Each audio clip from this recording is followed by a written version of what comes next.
Hello, everyone, and welcome to Backstage with Actors Training Ground. I'm your host, Tanner Lagasca. Today's guest is from North Carolina and runs a successful voice studio in the Greenville area. She has performed in numerous productions in the U.S., including Maria in The Sound of Music, Nellie Forbush in South Pacific, and Rose Stopnick-Gelman in Caroline or Change, as well as teaching English through theater for 2 years at English Village in South Korea. She currently is on faculty at East Carolina University for Applied Voice and Intro to Musical Theater Voice.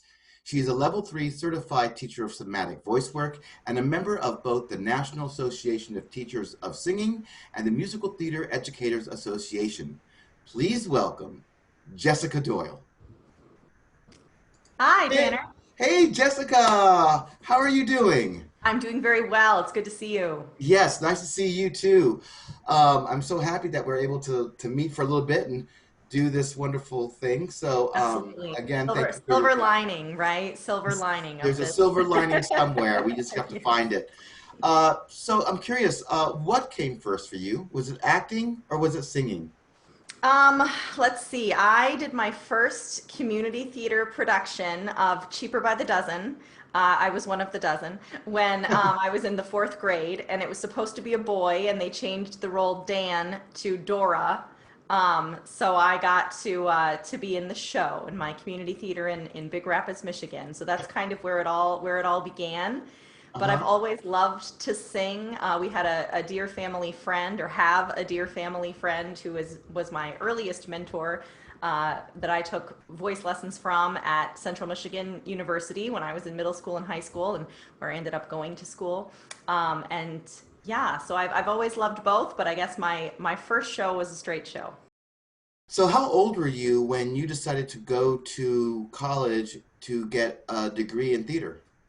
I was in high school, I think. I think I always wanted to study musical theater. I didn't really ever want to do anything else except maybe be a ballerina, but that wasn't in the cards nor the feet for me.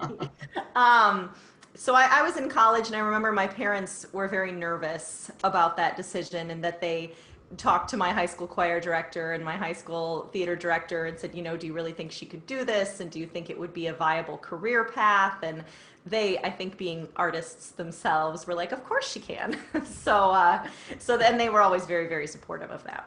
So when you were going to school for acting and you started the training program, what was the biggest misconception that you learned was not true or was true, depending on how you look at things, with acting? Like, what was your biggest surprise? Like, I didn't know this. Hmm. I think the biggest one, and this really continues for me with my students today, is this idea of type. The idea, when I was in school, typecasting was a big deal. It was, you had to fit the box, and it had to be, are you the Penny or are you the Tracy, basically, for women. And I think what I've found throughout my career, and what I really impart upon my students now, is that that's not the case. And I think it's Mhm. also how casting is changing. Thank goodness that is changing. And so really, you can be, when you walk in that room for your audition, particularly if you don't know the directing team, you can be anybody you want to be. Mhm. um, and obviously we all have strengths and we want to play to them, but in terms of being a round peg in a round hole, I've found that it's often better to be a square peg. Yes. And to stand out in that way. And then would you recommend training to everyone, or are there some people that you would say, you know what, skip the training, go right into it? Well, I think going to college is one, I think it's fun. So I think that students enjoy those 4 years, right? I think it's important to have a college degree even as an artist, because the reality is that most of us are going to have side gigs at some point, and having that degree makes it easier to get a viable side job, or if you wanted to later go into teaching or producing or writing or something like that. I felt like, from a maturity level, and I see this, I love my students, I see this in my students, from a maturity level, I think most people do need some sort of training. And partly to hone their craft and partly just to grow up a little bit Yeah. before they take on the real world. Now, I've worked with high school students and younger students who've gone right into it, who've had a parent that has been supportive of that and have moved to LA, have moved and have done it. And some of them are doing wonderful, wonderful things. But I would say for me, and for the vast majority, the idea of an 18-year-old taking on New York or LA, they probably need a little bit more maturity. What prompted you then after college to open up your studio then? Sure. So right after college, I actually started an MFA in theater for youth, mostly because I liked it and I didn't really know what I wanted to do. I didn't feel like I was ready to move to New York. And I liked school. I liked working with kids. I had worked at a summer camp for 3 years, working on their drama team when I was in college. And so I started an MFA at the University of Hawaii in theater for youth. And while I was there, I ended up getting gigs and performing way more than I was in class. And the director of the program kind of said to me, she said, "You need to follow your bliss." And so I thought, okay, I need to be working right now. I want to be working. And so I actually worked, I moved from there. I got a job in New York. And so I moved to New York working as a musical director for a children's theater. And that was when I got hired at English Village. So then I went to South Korea. So it wasn't really until after that that I started coaching voice and started having my studio. What do you think the most important thing about production value that actors should know about regarding their voice? Production value, oh, vocal health for Yes. sure. I think the book I use with my classes is The Vocal Athlete, and my favorite line in it is that the voice does not have a carrying case. You only get one, and if you, and most of the time, I think the statistic is something like 40% of professional voice users will have some sort of vocal attrition at some time during their life, and the reality is most of the time it's not while they're doing their craft. If they're an actor, it's not while they're acting, it's not while they're singing, it's while they're tending bar or working in a call center or things like that. And so it's being very, very mindful that the voice is very strong, but it's also delicate. It's also affected by so many external and internal factors, and really realizing that we have to take care of our bodies and we have to take care of our voices if we want them to operate 100% for us. And when you say attrition, just for people who are watching, what do you mean by vocal attrition? Sure, like a vocal problem, a vocal health issue due to misuse, overuse, things like that. And that could include things like vocal nodes, soreness, dryness, things that where we're not using the breath properly in regular speaking. Absolutely. Yeah, nodes would be sort of the extreme end of that, but it can be things like vocal swelling of the vocal folds, vocal edema, things where you have some breathiness or some noise in your sound because those vocal folds are swollen. Loss of range can happen. Loss of clarity, or we call it brilliance, in the voice can happen. And when you're an actor, when your whole life is so dependent upon your body and your voice, that can be a really, really tough thing to overcome. Yes, for sure. And it's funny because a lot of people that I meet, a lot of students that I have who take my classes, I don't think they realize that there's more to acting than just taking an acting class. They think that, oh, I'll take an acting class, I'll be ready to go. And it's like, well, you should know about your body. You should be body aware, you should be vocal aware, you should know how to use your voice properly, not just on stage like you were talking about earlier, but also in real life. I'm using it constantly all the time in real life. I'm aware of like the breath that's coming out, that everything is being, nothing's forced, I mean, of course, in real life, we can't always do that 100% because, it's real life. We get distracted sometimes. But I think that the more aware that we are as an actor using our body and our voice as our instrument, that we should be aware of it at all times when we're on stage and when we're off. Absolutely. That's something I work with. I teach the musical theater BFA freshmen a full year on intro to voice, intro to musical theater voice, and that's part of it is we really focus on vocal health and hygiene. And you're absolutely right, Tanner. It's real life. I have a cup of coffee behind me here, and I know that coffee is dehydrating, but I'm not going to tell you don't have your cup of coffee. My favorite story is I was at a voice workshop, and the speech language pathologist who was speaking shared with us, this was in Chicago, that this great blues singer in Chicago that she had worked with, and he was in his 60s and really well known in the city, and he would drink a fifth of Crown every night before he would perform. She's like, not the healthiest thing for your body or your voice, but am I going to tell him at the age of 60 something, after a lifelong career, that he shouldn't be doing it? I don't know. Is he going to listen to me? I don't know. So I think it's about being realistic and taking the right steps to maintain your vocal health. So Jessica, there are actors out there who want to take voice classes or want to take acting classes or whatever, but they can't afford it. And voice is important. So what are some exercises or something that you can recommend to them to do just to keep their voice semi fluid and lubed up, so to speak, for when they are going to be on stage or performing? Sure. I give my students two things at the beginning of the semester to acquire, and I say acquire because you can come by both of them for free.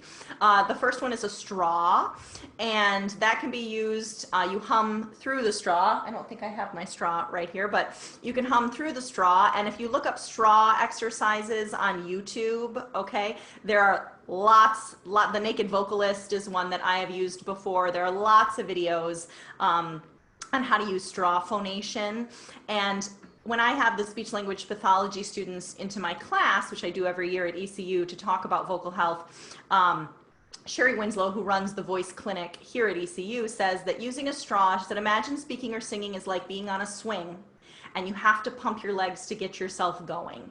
She said, using a straw is like someone is giving you a push. So it's a really wonderful way to work through your voice in the morning, to cool down at night. I tell my students if they're feeling under the weather, they don't, most of the time, unless you have laryngitis, you don't want to go on complete vocal rest because you're going to, or you could suffer loss of flexibility or loss of range. And so a straw is a really great way to still go through your rep, to glide through some sirens, to keep your voice moving without causing any additional stress on your vocal folds. So that's the first thing I would acquire.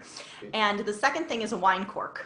And I joke with my students that if they need one, I've got one for them. But a wine cork is great for your jaw. A lot of us, especially when it's stressful, we do some jaw grinding, some teeth grinding, right? Or we clench, right? It's one of all of the places as actors that we don't want to have tension, the neck, shoulders, the tongue, the jaw, or all the places we hold tension as a human, So a wine cork is great. You can turn it horizontally and bite it, and then you can do some glides and slides, and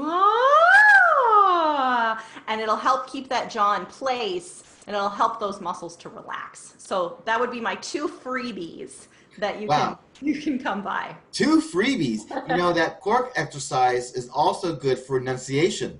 Because when you're working on trying to enunciate the words, the cork, because your teeth are like about an inch or so spread apart, that you're forced to use your tongue to kind of get those words as best you can out, so that when you take that cork out, it's easier and you have a much more clarity in your voice. And also, real quick, I want to talk about, you talked about your jaw and how we clench it. And that's the one thing, we always worry about relaxing our shoulders and our back and our arms and our legs and our neck and everything. And we forget about our jaw. Our jaw is used all the time, and from the minute we wake up to the minute we go to sleep, and we forget about the muscles that are connecting the mandible, right, to that thing. And if we just gently massage that, to help loosen it, that will also, I believe, help with the jaw being more flexible, and and breath will be able to come out more too because your jaw is relaxed. Absolutely. I tell my students that tension is the murderer of vibration. And what are we trying to do when we're actors and singers? We're trying to create vibration.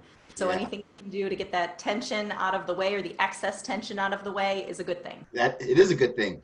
So we're going to take a small break, and then when we come back, we're going to talk about your adventures in South Korea. Okay. All right. So we'll be right back with Backstage with Actors Training Ground with our special guest, Jessica Doyle.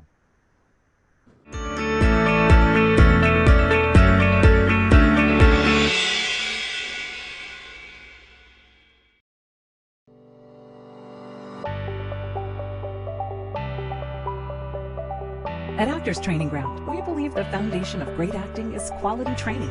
Our goal is to teach the actor how to express emotions truthfully and honestly through connection to text, character, and movement.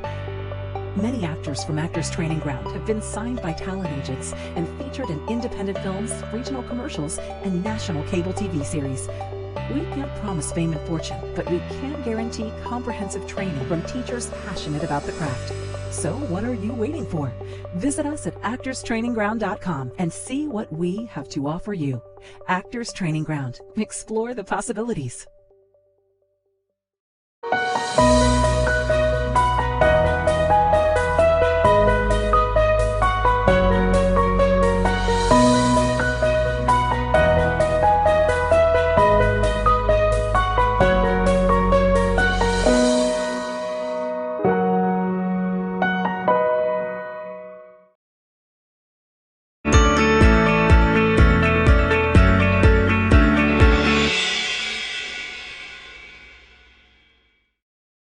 And we're back with Actors Training Ground with special guest Jessica Doyle. So Jessica, you were in South Korea for 2 years. What prompted you to even audition to work in South Korea?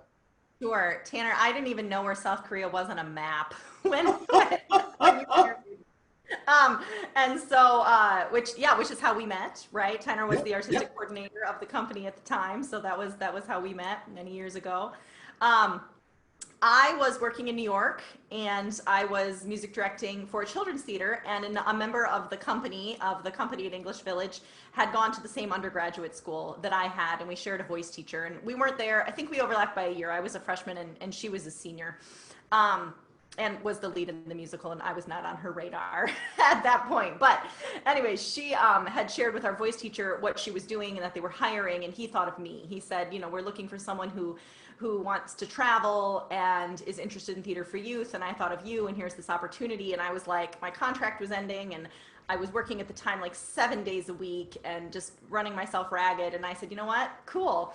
And I think I interviewed with you. I think I got the job, and it was pretty quick between getting my visa and getting over there. So it was just kind of like how old was I at that time? 20, I was like 24. I just said, let's do it. So, yeah. What was your experience like working there?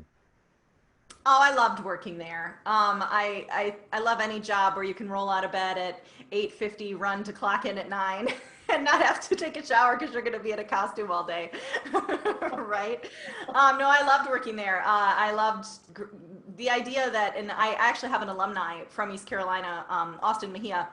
If you see this, hi Austin, who's there right now. And what I shared with him is just the opportunity as a young actor, because everything is created on site. The music, the scripts are written, everything. And so the opportunity to get to try your hand at a lot of different things is, I found, unlike anywhere else, where you would have to be a real professional already in a particular field to get hired to do that.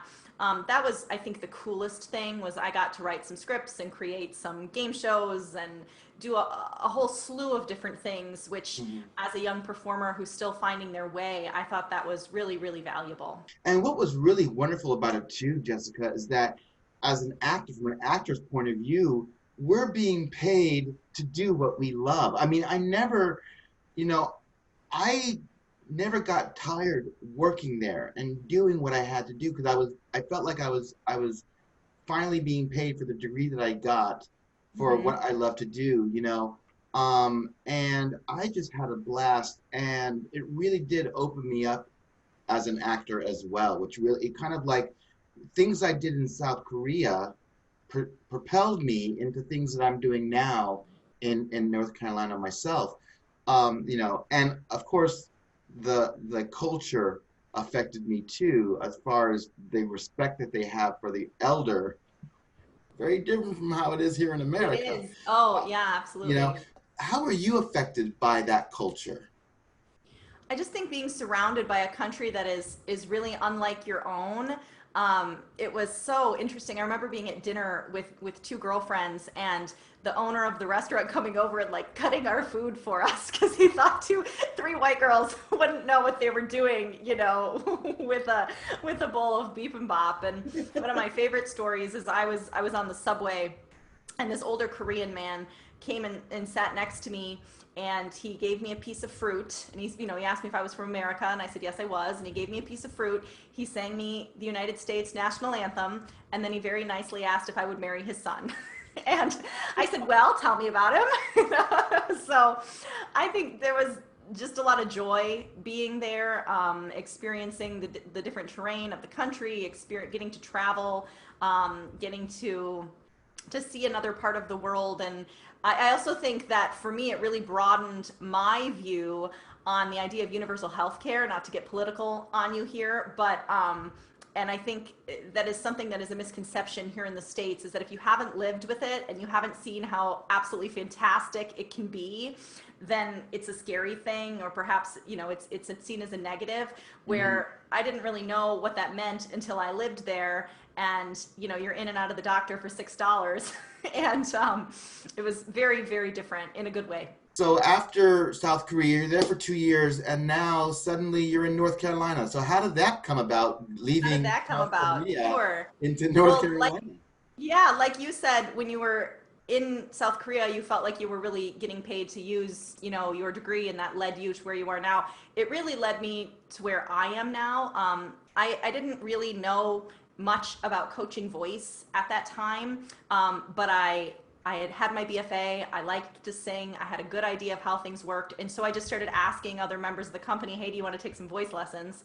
And I was working with one of the male members, and I didn't really know how to help him. I knew how my voice worked and how it felt, but I wasn't really sure how to help him, and so I turned to Google and ended up being connected with a voice coach who was in Los Angeles, and ended up becoming a student of his for a couple of years, or my whole time in South Korea over Skype.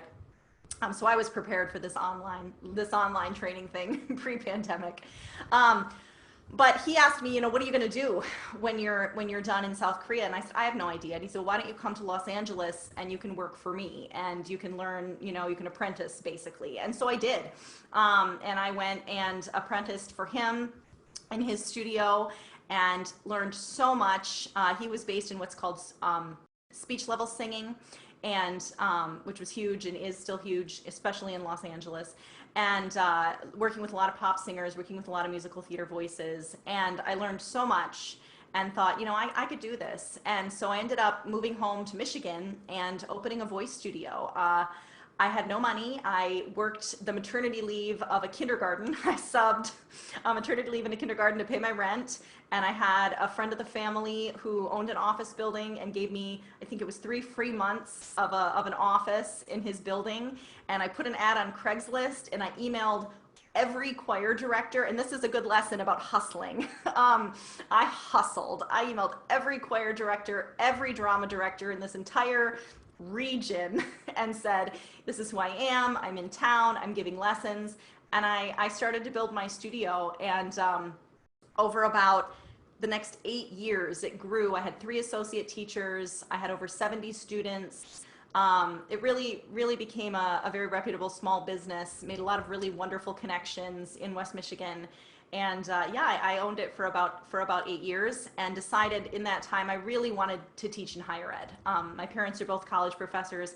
I'm married. I have a 2-year-old daughter. We have a 2-year-old daughter, and I wanted, as you know, Tanner, when you own your own business, if you're not working, you're not making money.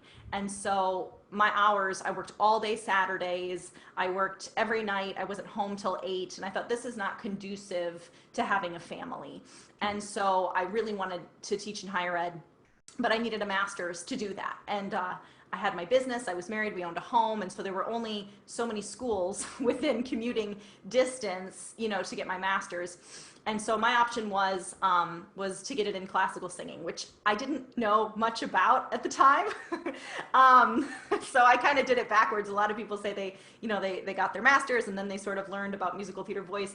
I did it backwards. I worked for about a decade, and then I went back to school. So I got a voice coach, a wonderful voice coach who helped me. And I ended up getting into the master's program back at Central Michigan, where I was a graduate assistant. I got to create and teach their very first pop rock voice class while I was there, and got my master's, got my job, and here we are. So a little bit of a circuitous path, but I think it's pretty on par for the life of a performer. What do you find is the biggest difference for you teaching voice for university Mhm. and teaching privately? What do you find if there is any difference? Oh, I make far less money. That's probably the big one. No, that aside, I think the biggest thing is just the level that the student is at, which was also another major motivating factor for me to want to teach for a BFA program. Is I really loved my community voice studio. I mean, I had students who were 8, I had students who were 80, and it was a really wonderful experience. It taught me a lot, but was really ready to work with singers who are at that level where they wanted to be professionals, and where it was a lot of, and it is a lot of problem solving, a lot of fine tuning, a lot of technique based stuff, and just really being completely immersed in the industry at that higher level. So that's really what it has been for me. You just mentioned that there are students who take classes with you who are ready to become that professional.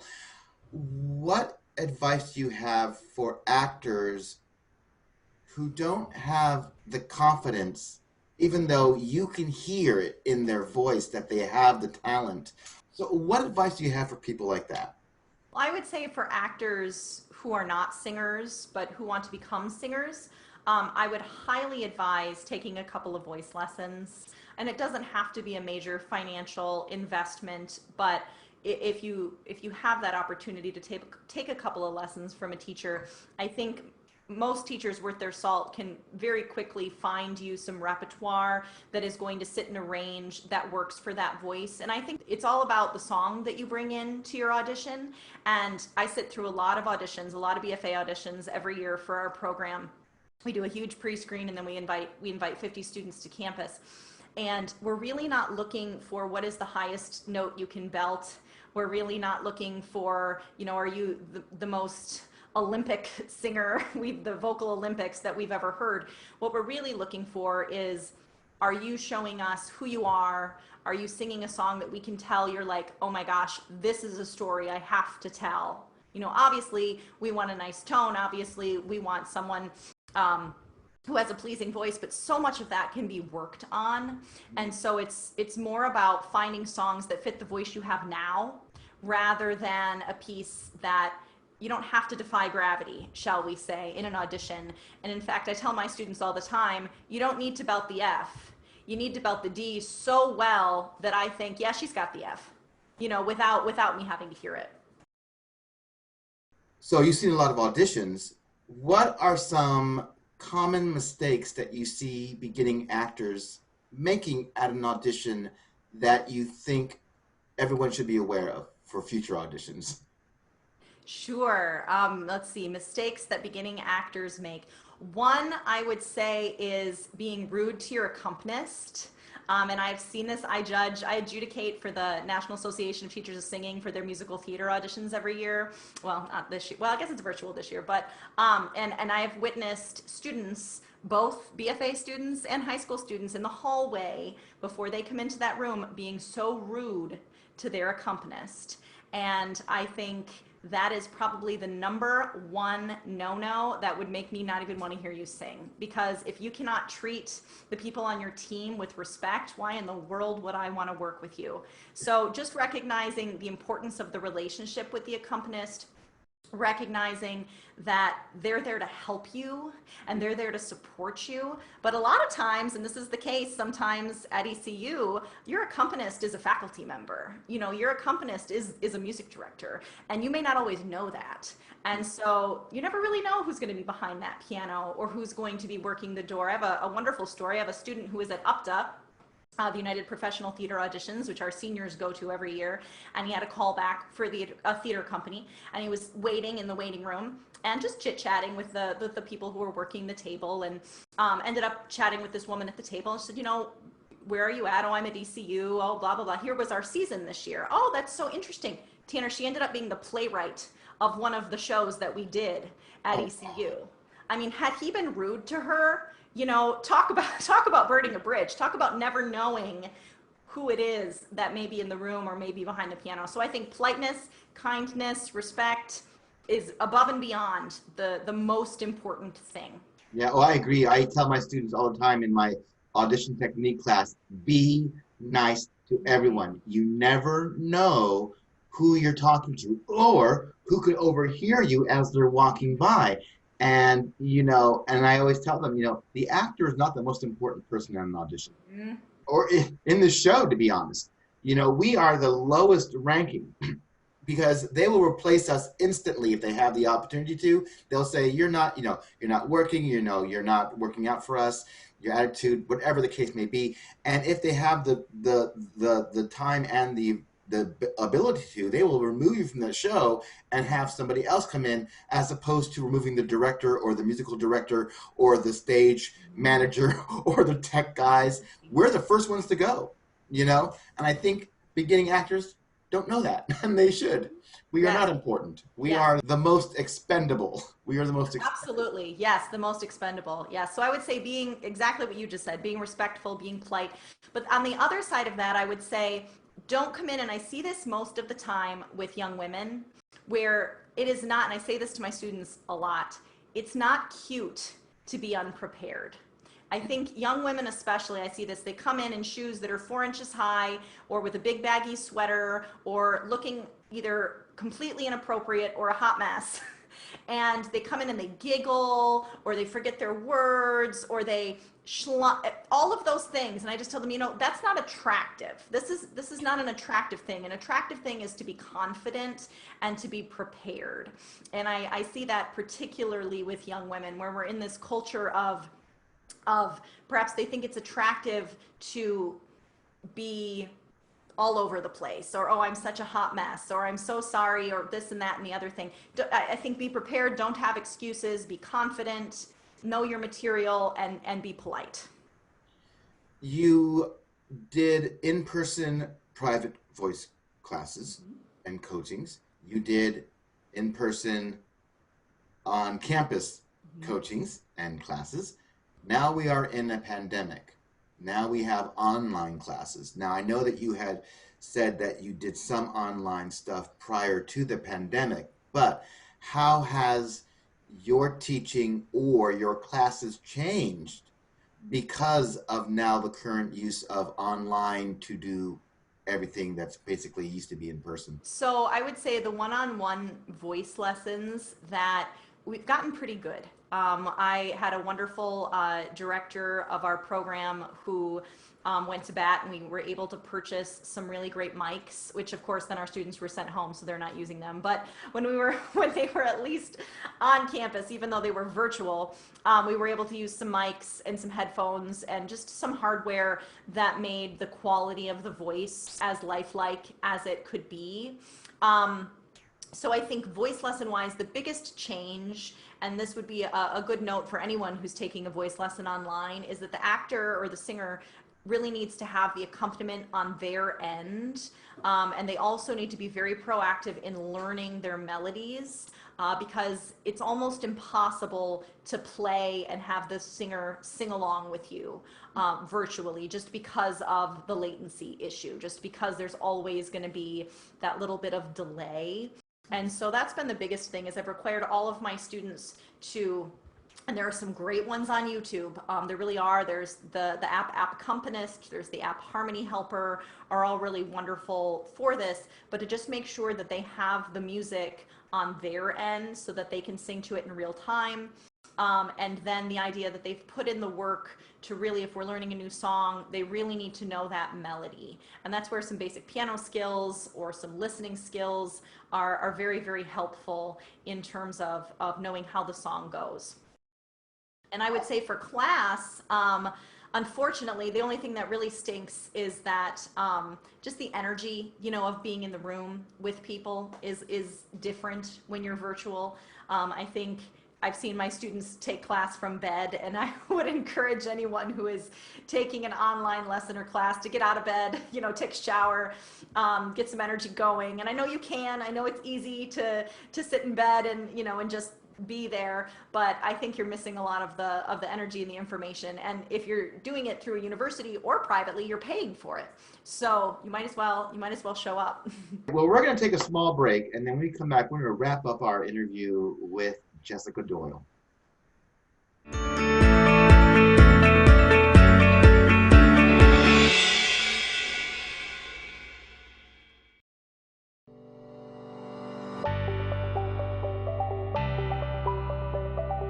Actors Training Ground, we believe the foundation of great acting is quality training. Our goal is to teach the actor how to express emotions truthfully and honestly through connection to text, character, and movement. Many actors from Actors Training Ground have been signed by talent agents and featured in independent films, regional commercials, and national cable TV series. We can't promise fame and fortune, but we can guarantee comprehensive training from teachers passionate about the craft. So what are you waiting for? Visit us at actorstrainingground.com and see what we have to offer you. Actors Training Ground. Explore the possibilities.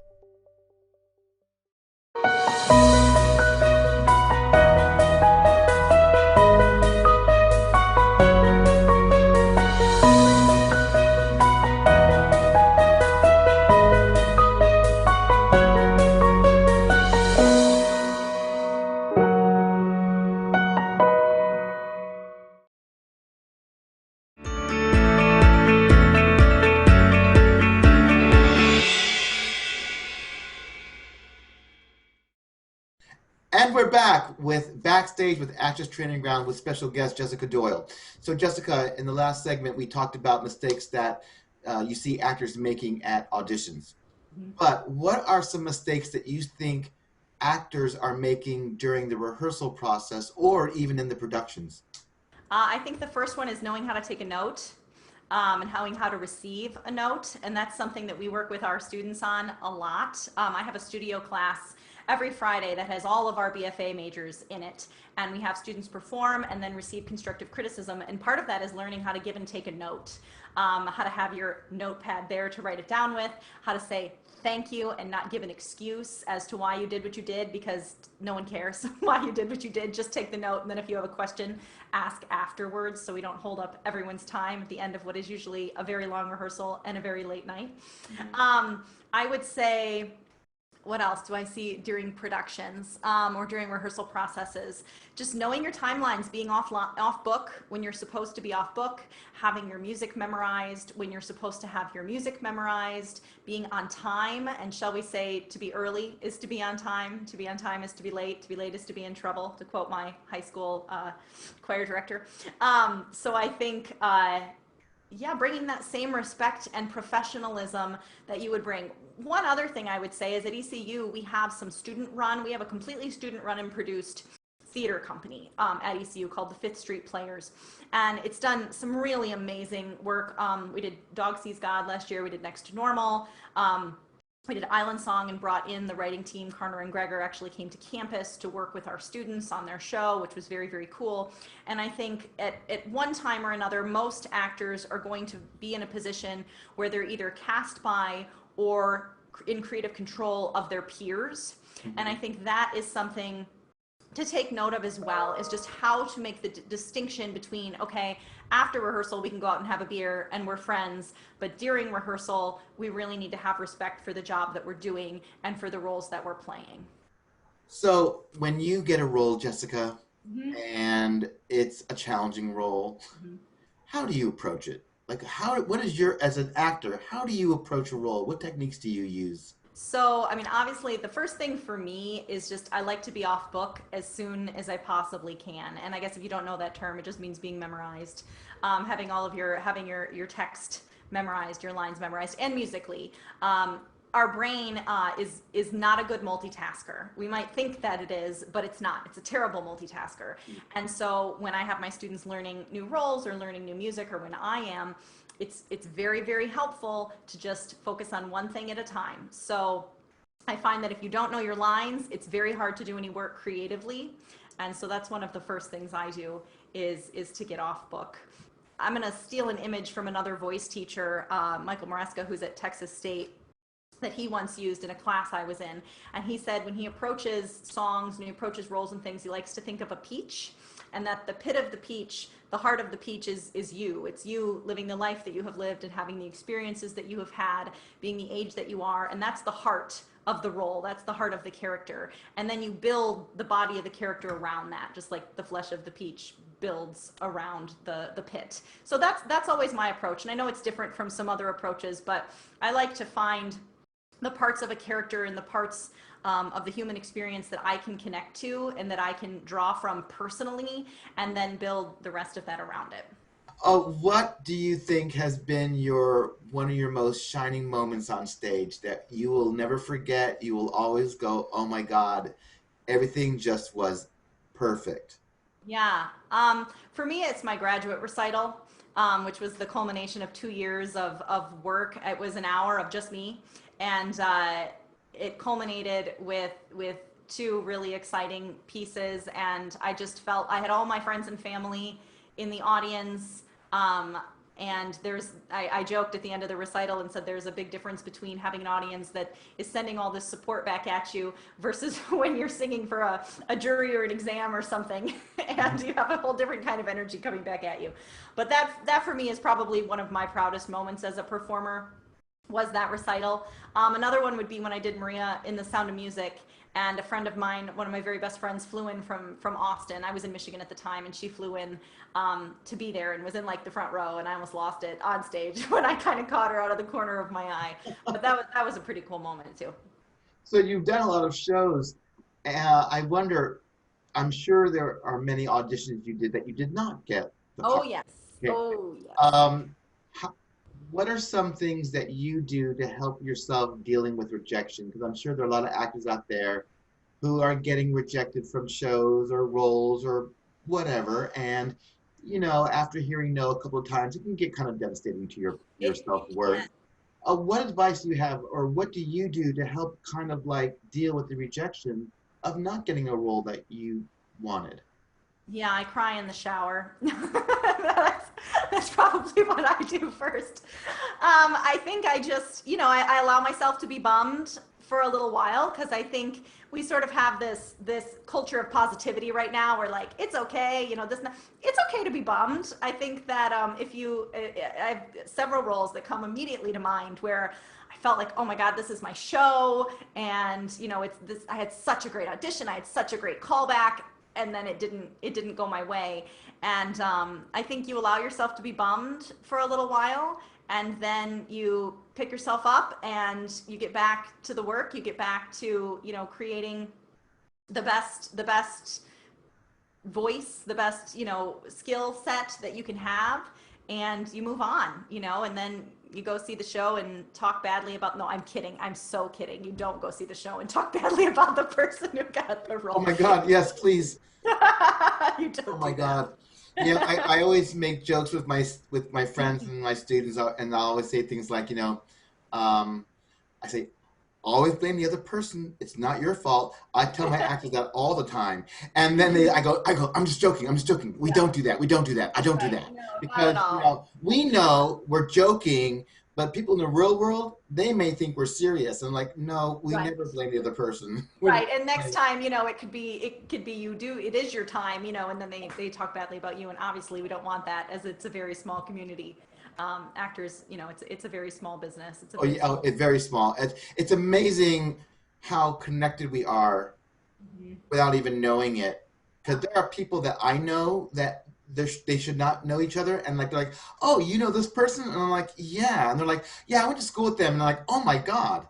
It's amazing how small we start becoming, and who knows who, and everything. It's simply Absolutely. amazing.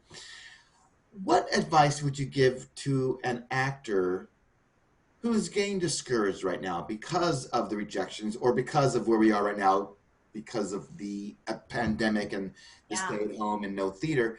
But what advice can you give to an actor who's feeling discouraged and maybe just needs to be perked up a bit to get that drive again? I would say, and I've said this to my students recently because of where we're at right now, in the world is go back to the joy, go back to find new material. You know, you don't need to wait until there's an audition for you to revamp your repertoire book or to find new monologues. Or if there's a role you've always wanted to play, great, learn it. You have time now, right? And I think going back to finding those pieces that spark joy for you and remembering why it is that you want to do this, because as much as it is because we love being in front of an audience, it has to also be because we really love the doing, you know, we really love the craft. And so I've really encouraged my students, because there are fewer things to prepare for right now, to then go back and find new rep, find new songs, go back to the joy of singing,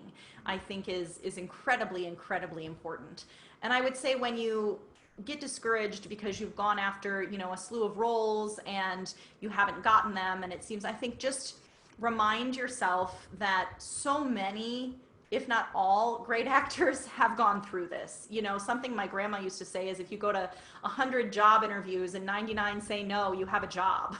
So I think it's the same thing in acting as it is in publishing, as it is in any, you know, field really, that where there are a lot of people who want to do it and fewer jobs, is that you just have to keep trying. And if you go to 100 auditions and 99 say no, then you're a working actor. So I think it's just being realistic about the expectations as well. Yes, I agree. And I also think that, you know, if you aren't getting roles or shows that you're auditioning for, you know, before you decide to give up the dream of acting, maybe hire a voice coach, maybe hire an acting coach, have an outside eye, because what they might be able to see something and help you, you know. And I know that actors can get very proud sometimes, and, you know, I don't need an acting coach. Well, you know, you never know. That second pair of eyes, that second pair of ears could be the difference between being cast and not being cast sometimes, you know? And you want to find someone also too that's gonna be honest and not and not be just saying yes because they're getting your money, you know? Oh, absolutely. I say that to my students. If they're, you know, when I have them try a new sound or something, and I'm like, look, you might think this sounds like shit, but just trust me, because I'm not going to blow smoke up your ass, because that would be bad. If I sent you out into the world sounding bad, that would be bad for you. That would be bad for me. So, you know, I'm not going to tell you sound good if you don't, and I'm not going to tell you you sound bad if you do. Knowing now everything that you know, what piece of advice would you give yourself back then when you were first starting this crazy business of acting and singing? Take more dance classes. That's the one, as a musical theater performer, that's the one I would give myself. It's the one I give my students. I think that being a strong dancer is so important if you want to be a musical theater performer. Most of the people I know who are on Broadway or very successful at that level are dancers, are phenomenal dancers. So that would be the first one, would be take more dance classes. And the second one would be, just alluding to what you just said, it would be ask for help more. I definitely, as a young performer, had that I know everything kind of an attitude, whether it was for college auditions or it was when I was in college for role auditions. It would be to, you know, you're paying for the class anyway. It would be to get up and always volunteer to be the one who gets worked, you know, to get the scene work done, to always volunteer to be the one who goes in class, to always be hungry for more critique and more help and more eyes on me, because I think that is the biggest thing in becoming a better actor, is having more people give you constructive criticism. Well, we are at the portion of the show, Jessica, where we are going to do my final 10 questions. These are based off of James Lipton, who used to host the Inside the Actor Studio, and he would ask 10 questions that were based off of questions that the French interviewer Bouveau would do. So I took some of his questions, added some of my questions, put them all together, have my own 10 questions. So I purposely do not let any of my people know that who I'm interviewing that I'm asking these questions. So they're all going to be on top of your head. One word, 2 words, maybe one sentence, but not a whole big to do on this. All right, so here we go. These are my last 10 questions. So Jessica, what is your favorite sound? My daughter's laugh. What is your least favorite sound? Windshield wipers on a car when there's not enough rain. What scares you? Failure. What brings you joy? Singing. What is your favorite swear word? Bach. What other profession would you like to attempt? I'd like to be a writer. If anything, what is your biggest regret? My biggest regret, if anything. Not following through on a couple of things. What do you consider your strongest trait? Tenacity. And what do you consider your weakest trait? Impulsivity. And the last question, what do you want to be remembered for? Leaving the world better than when I found it. Thank you, Jessica, so much. I enjoyed having you today. It was a pleasure. Nice to see you again as well. I wish you the best in everything. And hopefully, you know, things will turn around for all of us in the next coming months, hopefully in 2021. Absolutely. We hope, right? Anyway, this has been Backstage with Actors Training Ground with our special guest, Jessica Doyle. I'm Tanner Lagasca. Until next time, explore the possibilities.